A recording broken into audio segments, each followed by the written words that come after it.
विपक्षी दलों के गठबंधन की बैठक जारी है और इस बैठक में बीजेपी को हराने के लिए सीटों के बंटवारे को लेकर चर्चा हो सकती है। लेकिन इस बैठक से पहले बिहार की राजधानी पटना में नीतीश कुमार के समर्थन में आज पोस्टर लग गए हैं, तो वहीं बैठक से पहले मुलाकातों का दौर भी चला है। आज दिल्ली में तमिलनाडु के मुख्यमंत्री M.K. स्टालिन दिल्ली के मुख्यमंत्री अरविंद केजरीवाल से मिले। कल पश्चिम बंगाल की मुख्यमंत्री ममता बनर्जी और उद्धव ठाकरे से भी अरविंद केजरीवाल ने मुलाकात की थी। ईडी का सम्मान अरविंद केजरीवाल को मिल चुका है। उप मुख्यमंत्री मनीष सिसोदिया, पूर्व उप मुख्यमंत्री माफ कीजिए, वो जेल के अंदर है। सत्येंद्र जैन, पूर्व मंत्री दिल्ली सरकार के, वो जेल के अंदर है। तो कुल मिलाकर अब ये तलवार ईडी की जो लटक रही है वो अरविंद केजरीवाल के ऊपर, और इसी बाबत ऐसा माना जा सकता है कि अरविंद केजरीवाल लगातार इन बड़े दलों के नेताओं के साथ मुलाकात कर रहे हैं। तो ये बैठक जो है वो दिल्ली के अशोका होटल में चल रही है। जी न्यूज संवाददाता अंजलि सिंह ने हमें एक रिपोर्ट भेजी है, वो आपको दिखा देते हैं।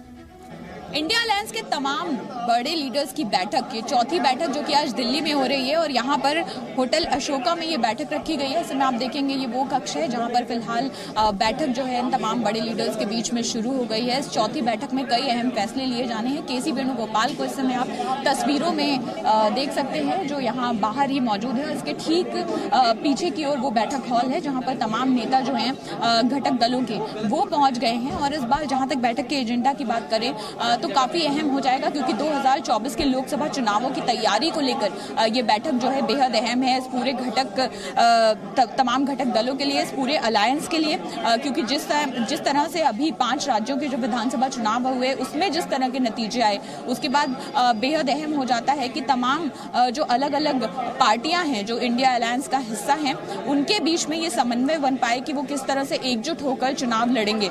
और यहाँ पर हलचल जो है वो लगातार लोगों की आवाजाही की बनी हुई है। यहाँ पर अलग अलग पार्टियों के जो रिप्रेजेंटेटिव हैं वो भी अंदर मौजूद हैं, और ऐसे में एक कॉमन मिनिमम प्रोग्राम जो है वो बनाने की कोशिश की जा रही है, जिसके तहत 2024 का लोकसभा का चुनाव जो है उसका एजेंडा सेट किया जाए।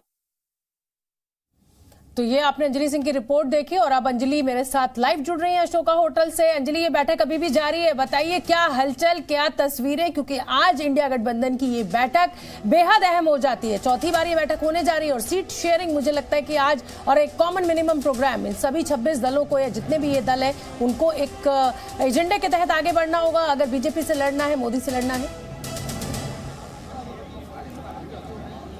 बिल्कुल, देखिए, अगर बीजेपी से अब लड़ाई लड़नी है तो एक साथ मिलकर लड़नी होगी। ये इस पूरी मीटिंग का जो मुख्य एजेंडा है, और तमाम नेताओं के जो बयान हम सुन रहे हैं वो इसी ओर इशारा करते हैं। और इसीलिए एक जो अलायंस है उसकी ओर से एक सीट पर एक ही उम्मीदवार जो है वो उतारा जाए, ये प्राथमिकता होगी, जिसके लिए सीट शेयरिंग का फॉर्मूला जो है वो तय करना होगा। और इसीलिए आज कांग्रेस की ओर से एक नेशनल अलायंस कमेटी का भी गठन कर दिया गया है, जिसमें कांग्रेस के वरिष्ठ नेताओं को रखा गया है। 5 लोगों की एक कमेटी होगी, और इसमें अशोक गहलोत, भूपेश बघेल, मुकुल वासनिक जैसे कई वरिष्ठ नेता हैं जो लगातार संगठन के लिए काम करते रहे हैं, जिनके अन्य पार्टियों में भी अच्छे संबंध हैं, अन्य राजनेताओं से भी अच्छे संबंध हैं।